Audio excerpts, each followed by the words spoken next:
Gero, elizan apurtu gutotxoago, katekesizean, abadeak euskaldunak, hori bai, hori, Danatu batokat, zelan ikasi neban nik dibizioak egiten.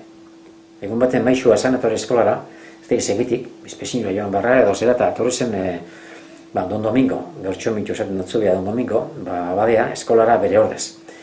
Da zen osken, ze ikisten duzue zurak eta dibizioak, da badakizu eta honbe jakin, badakigu, dividendo, divisor, koziente eta resto, ez dakigu, ez zardan. Da, Domingo lite, etorri neguaz, tableru batzakan, ez eta unio gogan duket, berak esan oskun bitu. A ber, sortzi hartaburu eta txarribi.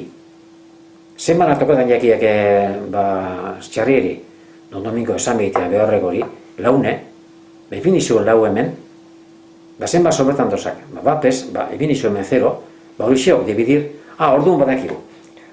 Osa, izkuntza kontua zan, Claro, maixo golango berbakaz, igerrik edo koziente, dividendo, divisor, eta horren atzean beste gozasko, ez da? Lehen urteak oso txarrak izan zidan guretzako benetan eskolan.